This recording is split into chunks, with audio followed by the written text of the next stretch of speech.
বিষয়ে ক'বলৈ ক'লে আমাৰ এইটো সাপ্তাহিক সেমিনাৰ হয় আৰু সেমিনাৰত আমাৰ বিঅপি প্ৰেজেণ্টেশ্যন আৰু প্ৰডাক্ট নলেজ এই দুটা হ'ল আমাৰ মূল অংগ হয়।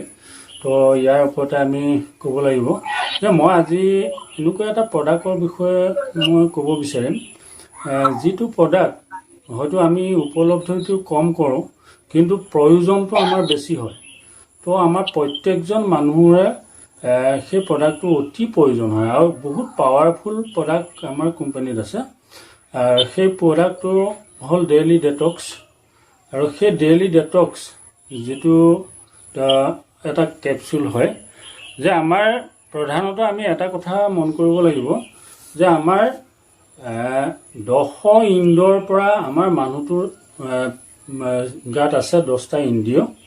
তো আমি বাহিৰ ভাগত আমি 5টা ইন্দ্ৰিয় পাওঁ আৰু ভিতৰ ভাগত আমাৰ 5টা ইন্দ্ৰিয় আছে যিকেইটা নেকি অতি গুৰুত্বপূৰ্ণ ইন্দ্ৰিয় হয়। আৰু সেই ভিতৰৰ ইন্দ্ৰিয়কেইটা যদি এটা ইন্দ্ৰিয় অকামিলা হৈ যায় তেতিয়াহ'লে মানুহটো কোনো কাৰণত জীৱিত হৈ থাকিব নোৱাৰে। তো সেয়ে কৈছোঁ মই বাহিৰত থকা ইন্দ্ৰিয়কেইটাতকৈ ভিতৰৰ ইন্দ্ৰিয়কেইটা অতি গুৰুত্বপূৰ্ণ, অতি লাগতিয়াল।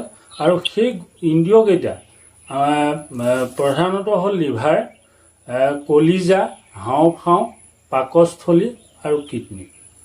এই 5টা মূল ইন্দ্ৰিয় হয় আভ্যন্তৰীণ অংশত থকা। যে এই 5টা ইন্দ্ৰিয় সম্পূৰ্ণৰূপে সুৰক্ষিত হৈ যদি নাথাকে তেতিয়াহ'লে এজন মানুহ কেতিয়াও আমি সুস্বাস্থ্য হৈ থাকে বুলি বা ক'ব নোৱাৰোঁ। তো সুস্বাস্থ্য অটুট ৰাখিব নোৱাৰে।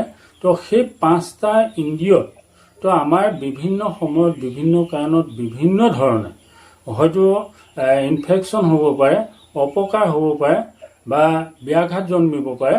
তো সেইসমূহ আমি অংগ সুচাৰুৰূপে কাৰ্যক্ষম কৰি ৰাখিব পৰাকৈ তো আমি তাক ৰাখিব লাগিব।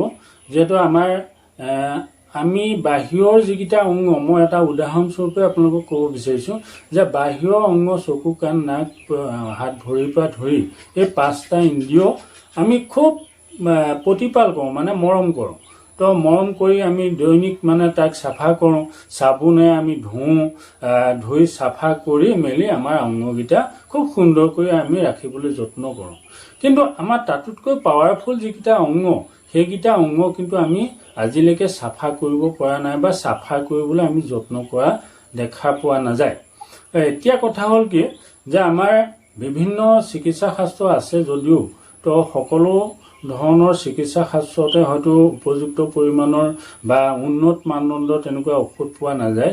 কিন্তু আমাৰ MI lifestyle global marketing private লিমিটেডে যিটো আমাৰ এলিমেণ্টছ ব্ৰেণ্ডৰ পাৱাৰফুল প্ৰডাক্ট আমাক আগবঢ়াইছে সেইটোৱে হ'ল ডেইলি ডেটক্স। আৰু সেই ডেইলি ডেটক্সটো সম্পূৰ্ণ নেচাৰেলি প্ৰস্তুত কৰা হৈছে। যে ইয়াক প্ৰস্তুত কৰা হৈছে পনৌনুৱা, বৰুণ, কালমেঘ আৰু আমলা। প্ৰথম কথা হ'ল কি আমি কম্পজিশ্যনটো চাব লাগিব যে সেই প্ৰডাক্টটো আমাৰ কিহৰ পৰা তৈয়াৰ হৈছে, যে সেই বনৌষধকেইটা তো আমাৰ শৰীৰত কেনেকুৱা ধৰণৰ পাৱাৰফুল কাম কৰিব পাৰে। তো পনৌনুৱাটো হ'ল সম্পূৰ্ণ পেট আমি পৰিষ্কাৰ কৰি ৰাখিব পৰা ই এটা বনৌষধ হয়। তো বৰুণ, কালমেঘটো জানেই যে পেটৰ যদি কিবা বদহজম হয়, পেটৰ যদি কিবা গোলমাল হয় তাৰ কাৰণে আমি কালমেঘটো ব্যৱহাৰ কৰিব লাগে বা পাৰোঁ। তাৰপিছতে আমাৰ যিটো নেকি আমলা মানে আমলখিক কোৱা হৈছে যে আমলখিটো পৰ্যাপ্ত পৰিমাণে ইয়াত C ভিটামিন থাকে। গতিকে সেই C ভিটামিনটোৱে কি কৰে, আমাৰ শৰীৰৰ ৰোগ প্ৰতিৰোধী ক্ষমতাটো, ইমিউন ছিষ্টেমটো ই ডেভেলপ কৰে। গতিকে আমাৰ আটাইকেইটা বনৌষধ অতি পাৱাৰফুল হয়।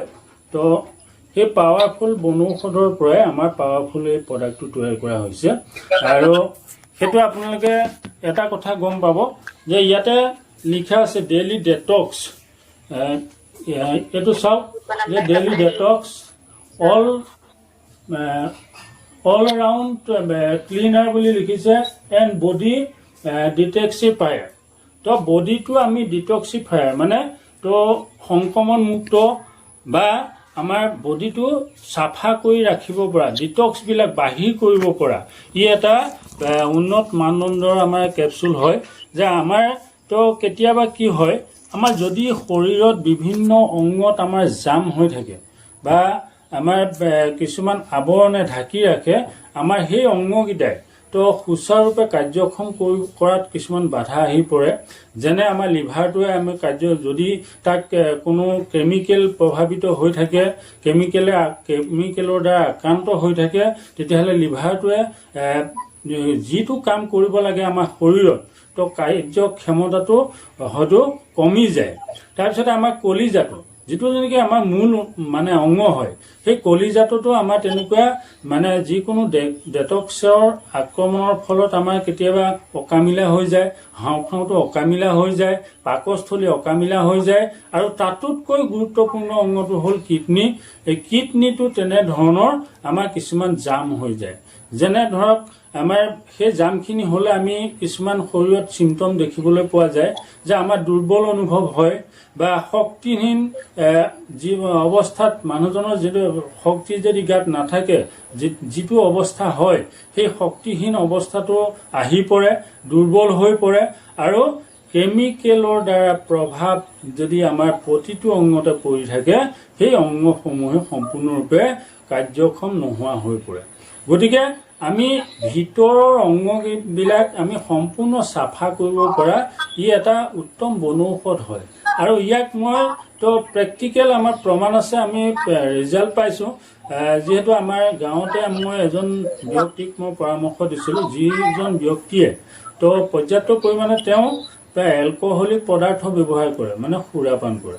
তো সুৰাপান কৰাৰ ফলত তো এজন সুস্থ সবল ব্যক্তি তেওঁ কি হৈছে, তো শৰীৰটো অকামিলা হৈ গৈছে, তো হাত ভৰি কঁপিবলৈ আৰম্ভ কৰিছে, তেওঁ এলকহলিক পিয়ৰলি এলকহলিক হৈ গ'ল।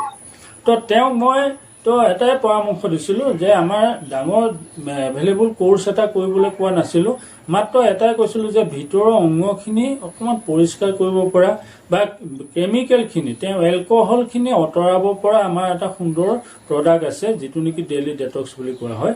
আৰু সেই ডেটক্সটো মই সেই ব্যক্তিজনক দি পেলাই তো তাৰপিছত মই প্ৰমাণ পালোঁ, তেওঁ মোক নিজে ক'বলৈ বাধ্য হ'ল যে মই এইটো প্ৰডাক্ট ব্যৱহাৰ কৰাৰ পৰা ধৰি তো মোৰ যিটো দুৰ্বল ভাৱ শৰীৰত আহে, সেই দুৰ্বল ভাৱটো প্ৰায় কমি গৈছে, বা মোৰ কঁপনিটো চাহৰ গিলাচটো ল'ব নোৱাৰা অৱস্থা এটা হৈ গৈছিলে, তাৰ শৰীৰলৈ এটা ষ্ট্ৰেংথ আহিছে। আজি 15 দিন ইউজ কৰাৰ পিছত তেনেকুৱা এটা পজিটিভ ৰিজাল্ট দিছে। গতিকে আমি এইসমূহ পজিটিভ ৰিজাল্ট আমি পোৱা যিখিনি আমাৰ হাতত প্ৰডাক্ট আছে, সেই প্ৰডাক্টখিনিক লৈ আমি এটা বিজনেছ কৰিব পাৰোঁ। আৰু এই প্ৰডাক্টটো এইকাৰণে অতি গুৰুত্বপূৰ্ণ বুলি মই ক'ব বিচাৰিছোঁ, যিহেতু ইয়াতে পুৰুষ মহিলা সকলোৱে ইয়াক 18 বছৰ ওপৰৰ সকলো ব্যক্তিয়ে ইয়াক ব্যৱহাৰ কৰিব পাৰে। আৰু ব্যৱহাৰ কৰিব পাৰে নহয়, ইয়াক ব্যৱহাৰ কৰিব লাগে, কিন্তু আমি সকলোৱে তাক পোৱা নাই কাৰণে ব্যৱহাৰ কৰিবলৈ সুবিধাটো পোৱা নাই। গতিকে আমি পোৱাৰ ব্যৱস্থা কৰিব লাগিব। আমাৰ যিসকল ডিষ্ট্ৰিবিউটৰে এই প্ৰডাক্টটোৰ বিষয়ে পুংখানুপুংখভাৱে জানিছে বা নিজে প্ৰেক্টিকেল প্ৰমাণ পাইছে, পোৱা ব্যক্তিসকলে প্ৰত্যেকজন ব্যক্তিয়ে ভিতৰৰ অংগখিনি চাফা কৰিবৰ কাৰণে এই প্ৰডাক্টটো প্ৰত্যেকজন ব্যক্তিকে দিয়াৰ প্ৰয়োজনীয়তা আছে। সেইকাৰণে কৈছোঁ, বহুত ইম্পৰ্টেণ্ট প্ৰডাক্ট হয়, ডেইলি ডেটক্স কেপচুল হয়। আৰু এই ডেটক্সিফায়াৰৰ বিষয়ে মই ইমানকে কৈ আজি প্ৰডাক্টৰ বিষয়ে প্ৰডাক্ট নলেজ ইমানতে সামৰি মাৰিছোঁ। জয় হিন্দ, জয় মাই লাইফষ্টাইল।